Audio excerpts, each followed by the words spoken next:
बिस्मिल्लाहिर्रहमानिर्रहीम, अस्सलाम वालेकुम। इस वतन पाकिस्तान के लोगों ने कई नाम रखना शुरू कर दिए हैं। कोई तजादिस्तान कहता है क्योंकि तजादात इतने हैं, कोई मसाइलिस्तान कहता है, कोई कहता है कि इसको तो शरीफ ख़ानदान के नाम पर रख दिया जाए, इसका नाम नवाजिस्तान या मरियम के नवाज़ के नाम पर रख दें, क्योंकि हर जगह तो हर सतह पर हर सड़क पर वो अपना नाम लिखवाना चाहते हैं। ये सारे ख़ानदान वाले सिंध में चले जाएँ तो वो कहेंगे जी जरदारी या भुट्टो का कर दें, इस तरह का कोई नाम रख दें, क्योंकि हर एक अपने अंदाज से देख रहा है चीज़ों को। लेकिन इस वक्त तो अनहोनियाँ हो रही हैं। अनहोनिस्तान रख दें पाकिस्तान का नाम।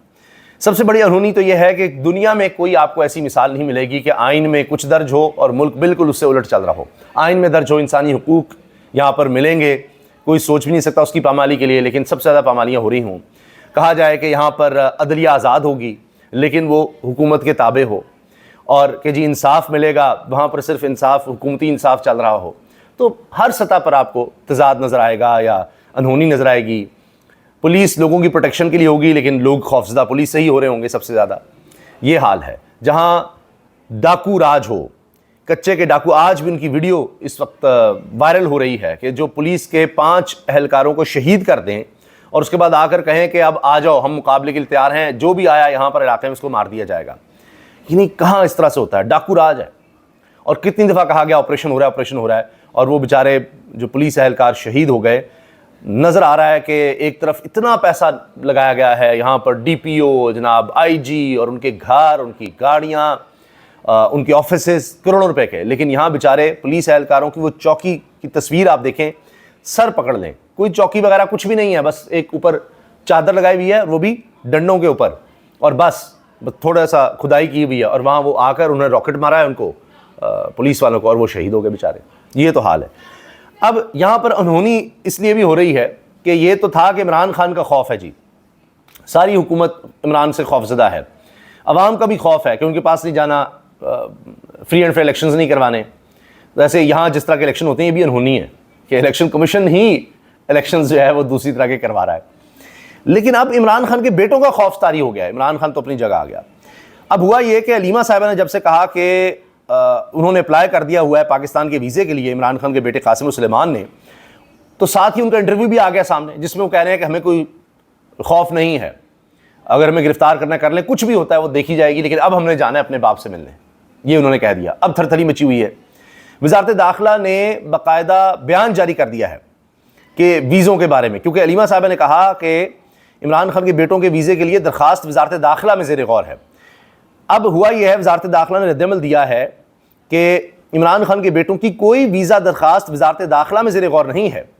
ज़रा ने बताया कि फैमिली वीज़ा, किसी भी किस्म का वीज़ा वजारत दाखिला जारी नहीं करती। वजारत दाखिला के बारे में दावा खिलाफ हकीकत है।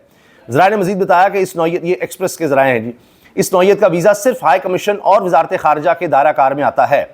बानी पीटीआई की बहन हलीमा खान ने कहा था कि साबिक वज़ीर आज़म इमरान खान के बेटे कासिम सुलेमान ने लंदन में पाकिस्तानी हाई कमीशन में वीज़े के लिए दरख्वास्त जमा कराई है और वीज़े का अमल वजारत दाखिला में ज़ेर गौर है। अब इसमें वो डिनाई नहीं कर रहे कि उन्होंने वीज़े के लिए अप्लाई किया नहीं किया। वजारत दाखिला कह रही थी हमारे पास नहीं है, हमारा तो इंटीरियर का मामला है। तो वजारत खारजा के पास हो या हाई कमीशन के पास हो तो हम क्या कह सकते हैं। लेकिन हो सकता है हाई कमीशन ने बताया कि जी हम पाकिस्तान में मुशावरत कर रहे हैं, कि उनको बता रहे हैं कि आपको आने देना है नहीं देना। तो अब ये बात चल रही है, लेकिन इनकार नहीं हो रहा कि उन्होंने वीज़े के लिए अप्लाई किया है या नहीं किया। वजारत दाखिला सिर्फ अपने आप को क्लियर कर रही है, हर कोई अपने ऊपर से झाड़ रहा है चीज़। हुकूमत शराइत मानती चली जा रही है, चाहे वो अमेरिका की हों चाहे IMF की हों। हुकूमत ने IMF की एक और शर्त पूरी कर दी। तमाम पब्लिक कंपनियों को 10 अगस्त तक रजिस्टर्ड होने की हिदायत, 25 अगस्त तक सिस्टम टेस्ट, 1 सितंबर से इनवॉइस जारी करना होंगी। तो जितनी भी कंपनी हैं जी उनको रजिस्टर होना होगा। कुछ चीज़ें IMF की अच्छी हैं, कुछ चीज़ें पब्लिक करना, और इस तरह से। बाकी अब IMF को अमेरिका खुद मना लेगा कि पाकिस्तान महंगा तेल अमेरिका से ख़रीदेगा, अमेरिका की कंपनियों से, पाकिस्तान की तारीख में पहली मरतबा।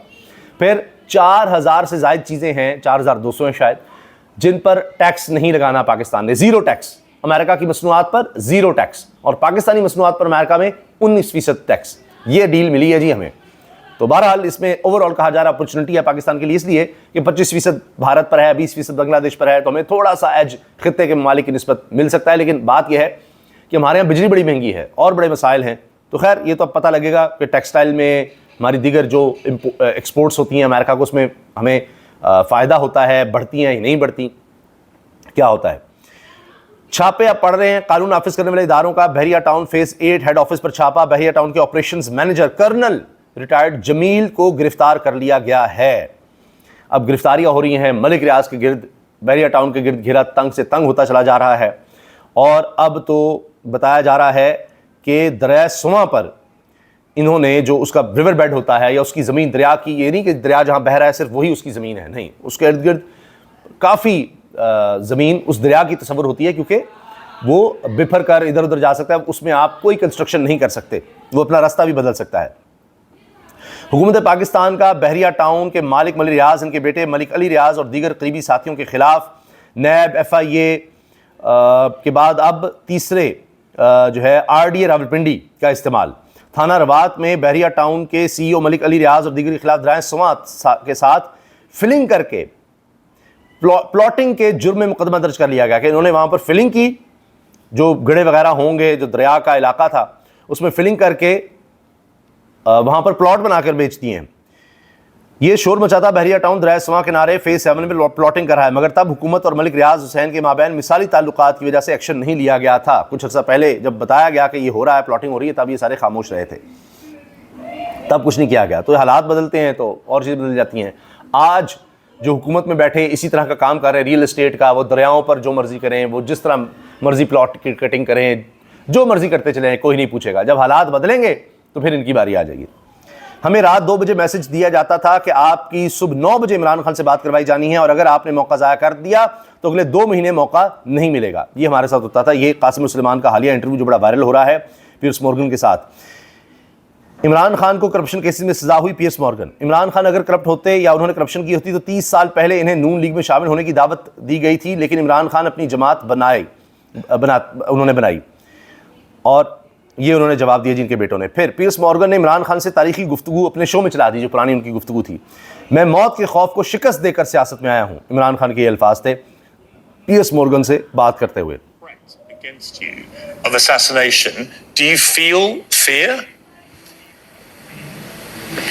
No, you know, Piers, when I entered politics, I actually had conquered my fear of dying.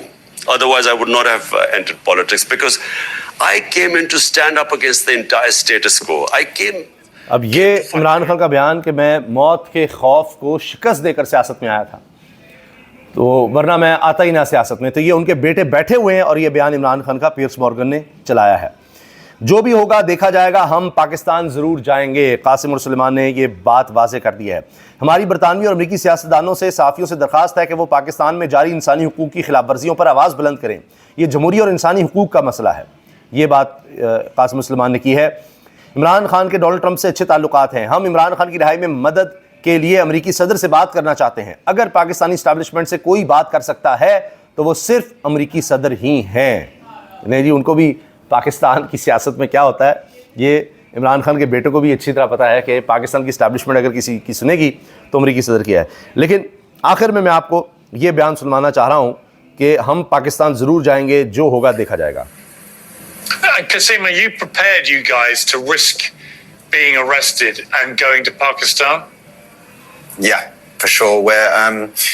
We've been attempting to go for a little while. We're looking through whatever we can. So what will be will be. We'll see what happens, but we 100% will be going at some point. कह रहे हैं हम जाएंगे ज़रूर, जो होगा देखा जाएगा। उसने कहा कि आप को गिरफ्तारी का ख़तरा है, फिर भी आप जाएंगे पाकिस्तान। उन्होंने कहा जो होगा देखी जाएगी, हमने जाना ही जाना है।